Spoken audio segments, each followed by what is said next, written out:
Bien, vamos a hablar de insuficiencia cardíaca.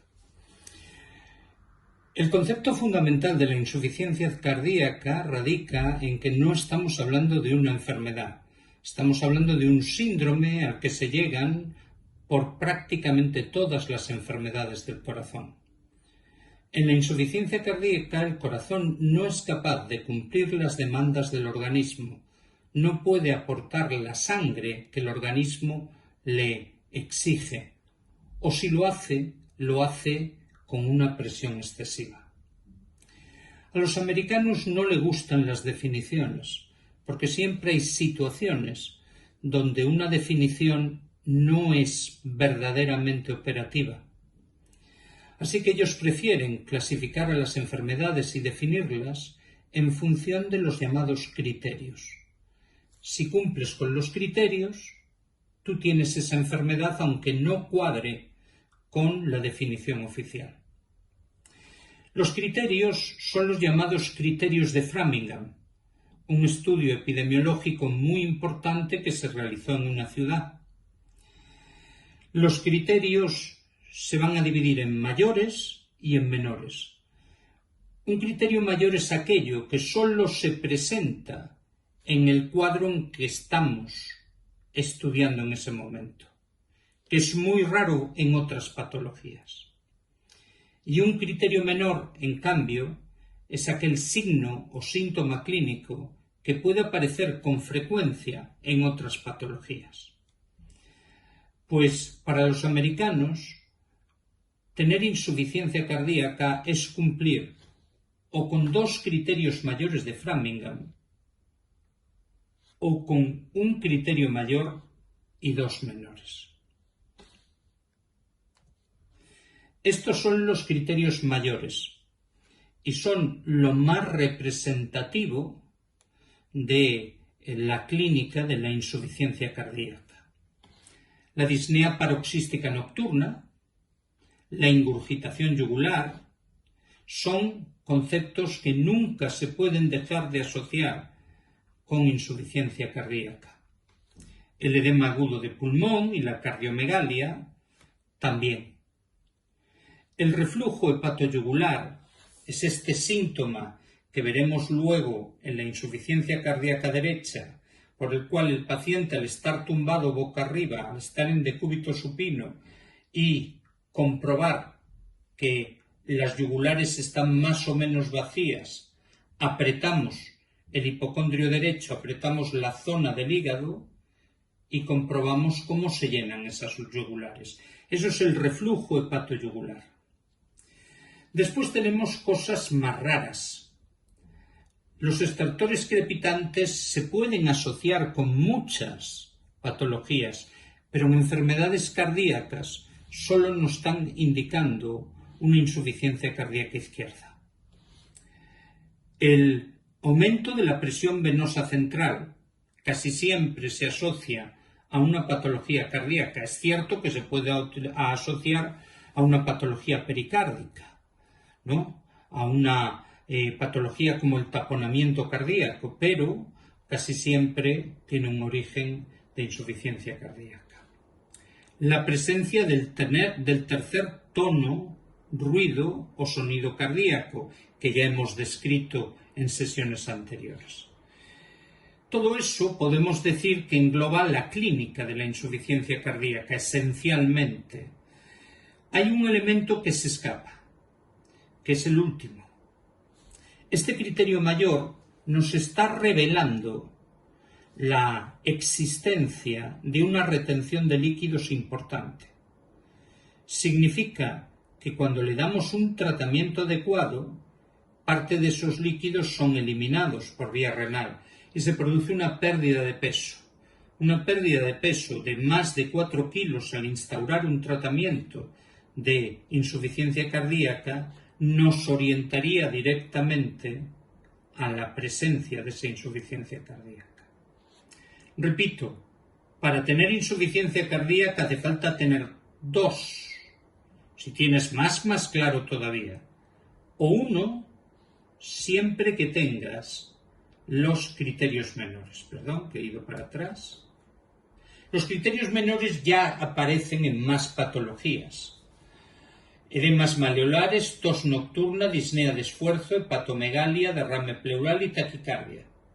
Si tú tienes un criterio mayor y dos menores, o si tienes dos mayores, tienes insuficiencia cardíaca. Recordar, estudio Framingham.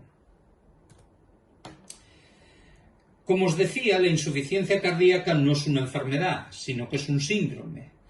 A ella desembocan la mayor parte de los cuadros de alteración, la mayor parte de las enfermedades del corazón. Así que podemos englobar las causas de insuficiencia cardíaca en 4 grandes grupos. El primero, cuando el corazón debe manejar más volumen del normal. Esto quiere decir que ha tenido una llegada muy importante de sangre y por lo tanto se ha producido un aumento de precarga.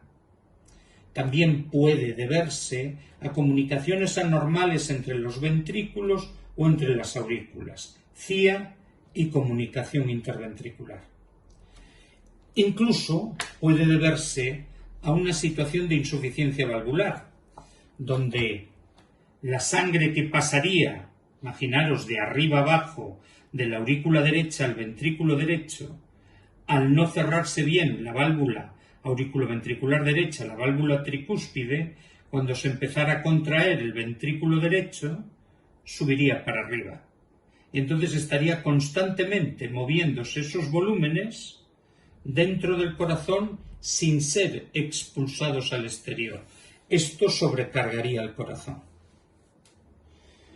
También tenemos la sobrecarga de presión, que es cuando aumenta la resistencia a la expulsión de sangre, cuando aumenta la poscarga. Y la razón más habitual es la hipertensión. La hipertensión es una de las 2 razones más características de la insuficiencia cardíaca. Normalmente en algunos países predomina la insuficiencia cardíaca por hipertensión, como es en España, y en otros predomina la insuficiencia cardíaca por cardiopatía isquémica, como es Estados Unidos. Pero esos 2 elementos suelen ser los grandes protagonistas.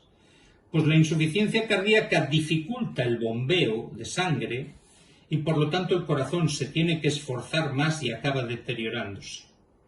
También podríamos incluir dentro de sobrecarga de presión las estenosis valvulares, la estenosis aórtica o la estenosis pulmonar.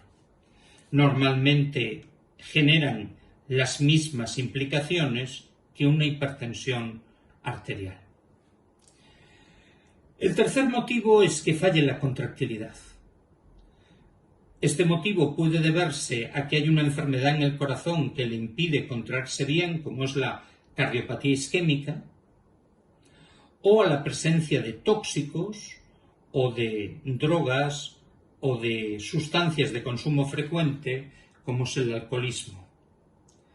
También podríamos hablar de medicamentos. Todos sabemos que hay ciertos medicamentos de quimioterapia e incluso ciertos medicamentos de el propio tratamiento de enfermedades cardíacas y la radioterapia. En estos cuadros se ha producido una disminución de la capacidad contráctil del corazón, no por agotamiento como en las 2 de arriba, sino en primer lugar. La cuarta causa de insuficiencia cardíaca es lo que vamos a llamar disminución de la distensibilidad. El corazón no se relaja lo suficiente como para permitir que se llene de sangre. Esto se traduce en que el corazón bombea poco porque se llena poco. Esta disminución del compliance, de la distensibilidad, puede aparecer en miocardiopatías o en tumores. Y en general se le suele llamar insuficiencia diastólica, mientras que a las 3 de arriba se le suele llamar insuficiencia sistólica. Siempre hay que tener claro que sobrecarga de volumen y sobrecarga de presión son los grandes protagonistas, pero la disminución de contractilidad conviene no olvidarse de ella, puede fallar la capacidad contráctil como primera causa de insuficiencia cardíaca o puede fallar como consecuencia de otras primeras causas, que son las sobrecargas de volumen y la sobrecarga de presión. La mayoría de las veces los procesos que generan la insuficiencia cardíaca son lentos y permiten la instauración de mecanismos de compensación que hacen que sea extraordinaria la presentación de síntomas. Normalmente esto se mantiene durante muchos años. Lo que pasa es que al final los mecanismos de compensación acaban dañando al propio corazón. Siempre os pongo el mismo ejemplo. Imaginaros que un buen día no tenéis dinero ese mes y utilizáis la tarjeta. No hay nada malo, lo pagaremos al mes siguiente. Pero si lo estás utilizando todos los meses y lo utilizas en tal proporción que la tarjeta te agota el saldo o se dispara a un porcentaje muy alto, tú vas a pagar ese dinero más caro. Y puede ser que el dinero que tendrías para afrontar este mes lo gastases con el pago de la tarjeta y te tuvieses que volver a endeudar. Esto es lo que pasa con los mecanismos de compensación de la insuficiencia cardíaca. A la larga producen problemas. Es evidente que en los cuadros agudos no va a haber tiempo suficiente para instaurar una compensación. Los mecanismos de compensación más usados son tres. La activación del sistema nervioso simpático, que es probablemente el más sencillo de utilizar y al que primero recurren las personas que no están entrenadas. La segunda, la activación de la cascada renina-angiotensina-aldosterona. Y tercero, la llamada hipertrofia cardíaca, que va a originar cambios a medio y a largo plazo. Si se activa el simpático, el corazón aumenta la cantidad de latidos y aumenta la fuerza de esos latidos, el aumento del inotropismo. Esto se traduce en más bombeo. Pero el efecto adverso es que también se van a cerrar los vasos. Se va a producir, por la liberación de adrenalina, una vasoconstricción. Y por lo tanto, aunque el corazón tiene más capacidad de bombear, tiene que bombearse contra una resistencia mayor. Esto va a generar un problema. Segundo, si yo voy a una frecuencia cardíaca demasiado elevada, parte del corazón no se va a llenar.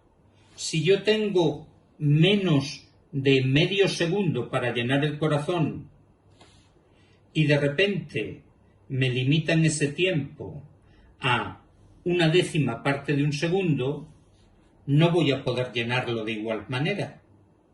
Por lo tanto, en las taquicardias, el corazón no se llena y si no se llena, no se vacía. No puede bombear tanta sangre. Resultado, estamos fallando en el bombeo de sangre. El tercer mecanismo hay que tener muy claro. Un corazón que late más de 150 veces por minuto consume muchísimo más oxígeno que un corazón que late a 80. Por lo tanto, la taquicardia siempre dispara el riesgo de angina de pecho, de cardiopatía isquémica. Así que el mecanismo del simpático es muy efectivo, pero tiene el problema del coste, bien sea en un riesgo mayor de cardiopatía isquémica, bien sea en un riesgo de la caída del bombeo de sangre por disminución del tiempo de llenado. La cascada renina-angiotensina-aldosterona es uno de los pocos mecanismos que tenemos a la hora de adaptarnos a situaciones donde no hay líquido o el corazón no bombea bien. Por lo tanto, es un mecanismo de compensación que también veremos en las hemorragias. Cuando a la zona yuxtaglomerular, al glomérulo renal, llega poca sangre, se activa la renina. La renina es una enzima que procede del glomérulo renal, en concreto de una estructura que se llama mácula densa, que lo que hace es cortar a una proteína que va en la sangre y que procede del hígado. Es el angiotensinógeno. Cuando el angiotensinógeno se expone a la renina, se transforma en angiotensina 1. La angiotensina 1 no tiene actividad, pero al llegar al territorio pulmonar sufre la acción de otro enzima que se llama enzima de conversión de angiotensina, ECA, que transforma la angiotensina 1 en angiotensina 2. Esta angiotensina 2 sí ya tiene actividad. Es un potentísimo vasoconstrictor, de ahí su nombre, angios, vaso, tensina, tensión. Y va a conseguir una vasoconstricción generalizada, que en gran medida ya es capaz de levantar por sí solo el cuadro que originó la liberación de renina, el cuadro de caída de sangre en el nivel glomerular. La vasoconstricción va a mover a las venas, que son grandes depósitos de sangre, y va a arrastrar parte de esa sangre que estaba parada en las paredes venosas, la va a arrastrar a la circulación, y de esa manera, si el corazón recibe más sangre, el corazón se vacía con más sangre. Eso es el efecto principal de la angiotensina 2. Desgraciadamente, si se quedara ahí, sería maravilloso. Pero la angiotensina 2 tiene la mala costumbre de activar a la aldosterona. La aldosterona tiene un efecto regulín y un efecto malo. La aldosterona es una hormona, como todos sabéis, de la glándula suprarrenal, de la parte externa, de la corteza suprarrenal, que actúa sobre la parte final de la nefrona, ordenando la reabsorción de agua. Por lo tanto, cuando se activa la aldosterona, el agua de la orina vuelve a la sangre y de esa manera aumentamos la bulimia. Eso sería bueno. Más sangre implica más precarga implica más bombeo, más gasto cardíaco. Pero el problema serio que tenemos es que esta aldosterona tiene una acción directa sobre las paredes del corazón y origina hipertrofia, origina un crecimiento de este corazón, lo que se va a traducir a la larga en efectos perversos. Por lo tanto, la cascada renina-angiotensina-aldosterona es muy eficiente en el control de la hipotensión, pero a riesgo de provocar hipertensión e hipertrofia cardíaca. La hipertrofia es un aumento del espesor del corazón, es un crecimiento del corazón.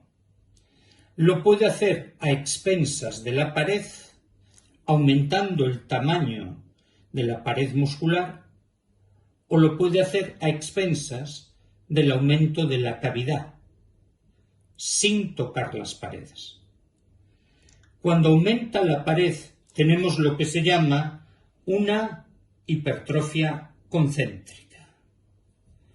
La hipertrofia concéntrica se produce sobre todo en situaciones de sobrecarga de presión y tiene el enorme problema de que aumentamos el número de células musculares, aumentamos el tamaño del músculo, pero no podemos aumentar el tamaño de las arterias que le dan de comer. Por lo tanto, desanclar la cantidad de arteria que tiene cada unidad muscular, al aumentar la proporción, al aumentar la necesidad de oxígeno por el crecimiento de la pared, resulta que no tenemos tantas arterias y no puede llegar tanta sangre. Por lo tanto, la hipertrofia concéntrica acaba disparando el riesgo de cardiopatía isquémica. La hipertrofia excéntrica es aquella que se produce cuando aumenta la cavidad. Y esto suele producirse ante una sobrecarga de volumen.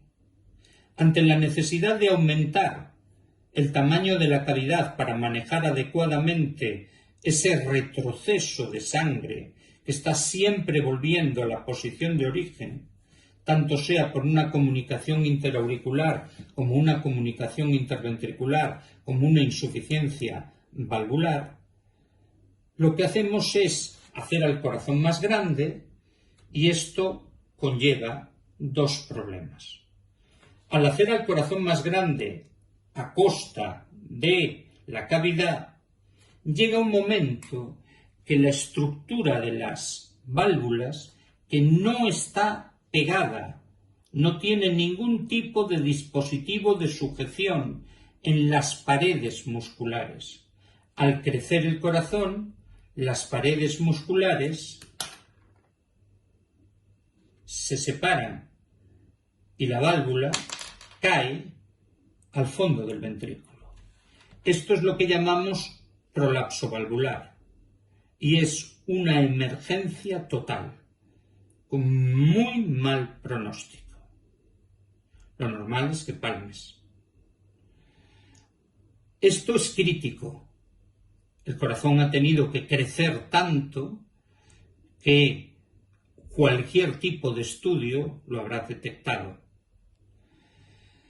Mucho antes se produce otro problema con la llamada hipertrofia excéntrica, la del crecimiento de la cavidad, que es que el corazón pierde su forma habitual. Pasa de ser una forma más o menos alargada a ser un corazón redondo. Y un corazón redondo no tiene la capacidad de sincronía que tiene el corazón en su forma normal. Por lo tanto, cuando se contrae, puede cerrar las arterias de salida y puede dificultar la salida de sangre. Estos son los problemas de la hipertrofia.